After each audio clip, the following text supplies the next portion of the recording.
I definitely want to talk to David in North Carolina, just because this is an interesting conversation, and this will probably be fairly quick. David, welcome back. Hey there, how you doing? Doing good. Doing good. The wind is a little heavy on the line. I just left the porch. I'm inside now. All right. Appreciate Here we it. go. Well, what can we? So, hey, I want to ask shout this out that question. this was a really great show so far, man. I love Nick every time he calls. I really enjoy when someone stops to really think about it and you hear it and you feel the gears moving in their thoughts. I love it. I live for that. Same here. Thank you. It's been fun for us too, I think. I know I'm having fun. You seem a little bit gobsmacked? A little bit. Well, so Eric's been stun-locked this whole time. I really have. And what's funny is I saw one or two people in the live chat that are kind of viewing that as weakness. I'm proud that I have I'm proud that if I get challenged on something that I can view it as exactly what it is, and that is a challenge that I really need to think about. That's not weakness, that's strength. Yeah. But yeah, I am a little gobsmacked. I'm trying my best. David, our video on tee us up. Yeah, absolutely. David, can we get into this? Because this is interesting to me. Oh, absolutely. So, all right, exposition here. 4 years sober as of December. And congrats. In my recovery journey. Thank you. It's been fun. But that sounds like the understatement of the episode. Over again.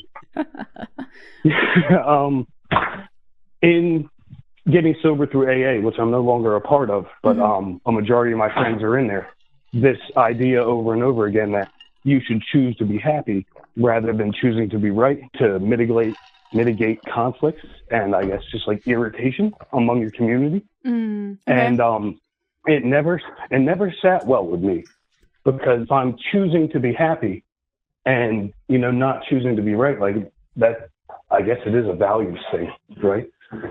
And I can understand arguing both sides of the situation.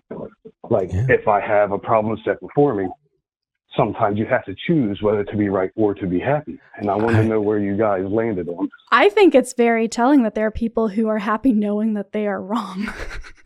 I don't know. I feel like, to me, they're so interlinked where like, I don't think that it's, and again, like maybe I'm misunderstanding the context. And if so, like, let me know.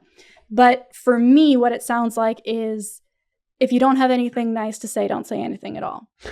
So in the context that I was raised with it, it was in a relationship. If someone is angry with you, right? If your partner is angry with you, you can be right or you can be happy. You can concede to whatever they're angry with you at and be happy in the house, or you can but conceding when you know that you are right as a philosophy, not in the odd off chance that like, I'm just going to let that one go. But if that is your philosophy, you aren't going to be happy. This is every boomer dude watching. Just to be clear. This is all of like boomer comedy too. Is like, oh, well, I just let my wife do whatever she wants, even though I'm right because, happy wife, happy life. Right. And that's not actually happy. That grows into resentment really quickly. Oh, yeah. So, David, maybe give us a little more context because we're taking this in so many different directions. Where are you? Yeah.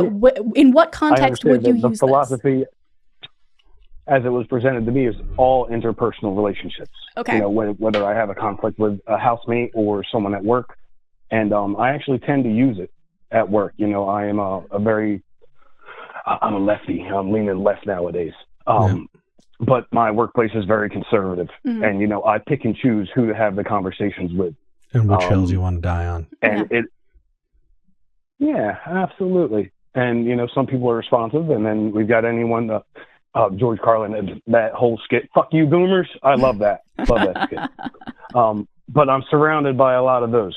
Yeah. So, it's not worth my engagement to, I guess, prove these people wrong most of the time. Sure.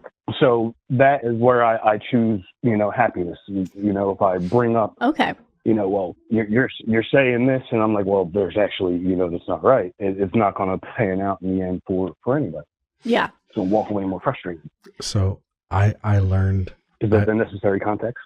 Yes, that is so helpful. Thank you. If anything you want to say, I feel like I've learned a lesson in my personal life that has given me the solution to this. Oh, all right. Well, spill. Truly. Yeah. Please tell us.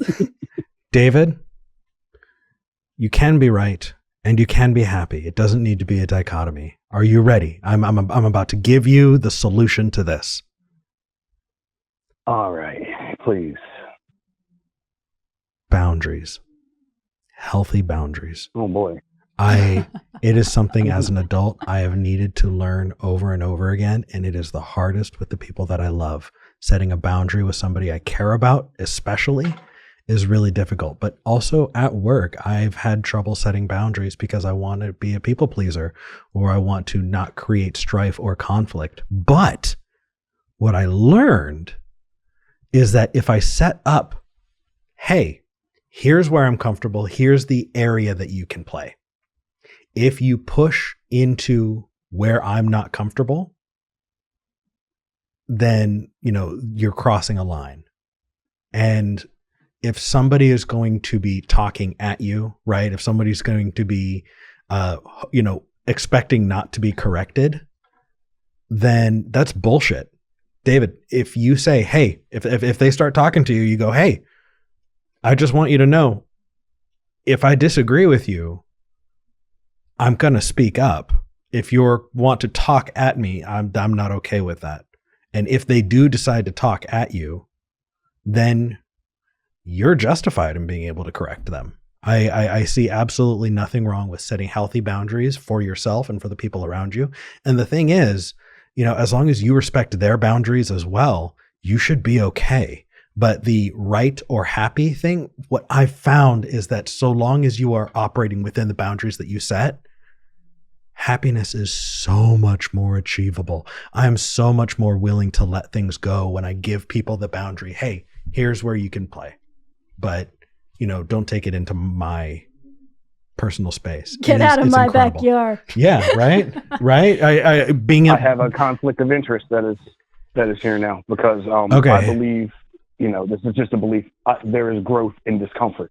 Mm-hmm. Yeah. And that doesn't mean I necessarily always seek out discomfort, but I know that in challenging myself in uncomfortable situations, there is growth to be had. Mm-hmm. But you're consenting to that. And if you expect growth in other people, they need to consent to that as well.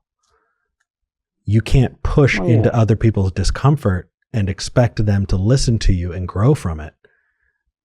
You can push them and get and prep them and say, hey, I want to push back. Let's talk about this. They're much more willing to listen. They're much more willing to change.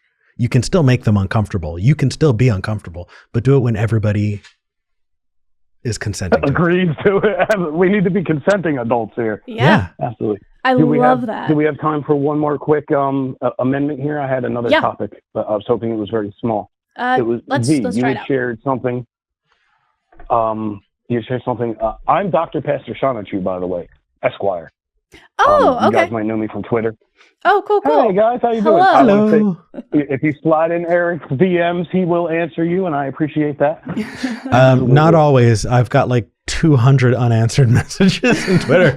Here's the thing. If you happen to catch me while I'm, I've got the time and I'm checking, I may answer.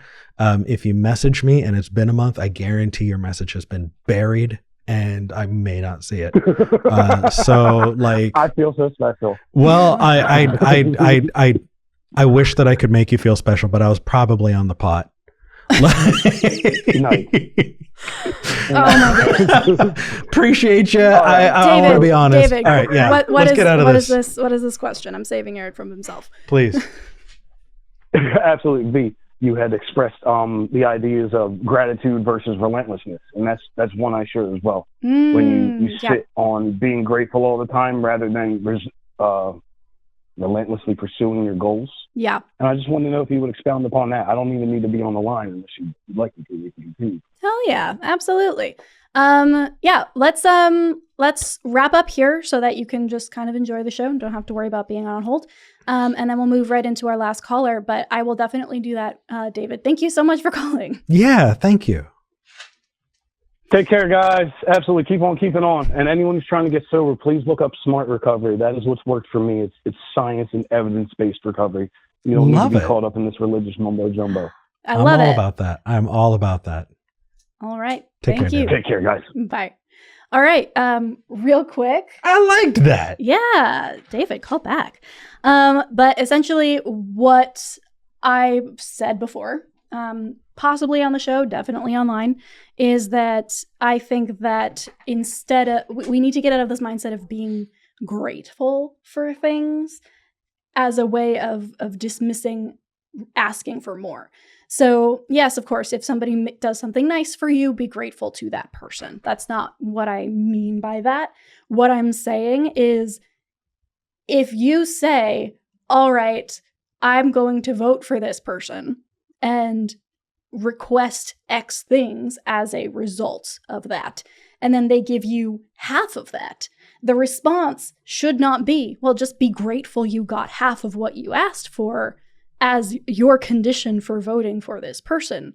It is, no, go after that second half, because what we are seeing is people who support things like the current administration being like, hey, be grateful that, $10,000 to $20,000 off of your 100,000+ student debt thing is forgiven, even though now it's not. It's blocked in the courts.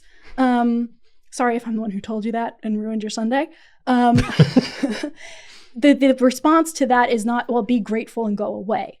It's, all right, you've proven you can do this, now do better. We expect more of you because that was the agreement. we put you in this position. You do X things for us. You don't get to do half of those things and then tell us to be grateful and go away. No, you are our representative. Exactly. That's the context I was talking about it in. There are potentially contexts where that doesn't apply. But yeah, it's kind of the overview there. Yeah, you hope that in a representative democracy that the people who are representing the people are actually doing what the people want. Yeah. But that's not how that works. I said you hope, but that is definitely a power dynamic that's not the case in interpersonal relationships. Oh, sorry. I know that we normally only read super chats, but Sonia Hopeful just wrote in the chat, my employer keeps telling our union negotiation team that we should be grateful to have jobs while we're asking for wages that keep up with inflation. Exactly that kind of situation, Sonia. Thank you for that. And good luck. Good for you for being part of a union.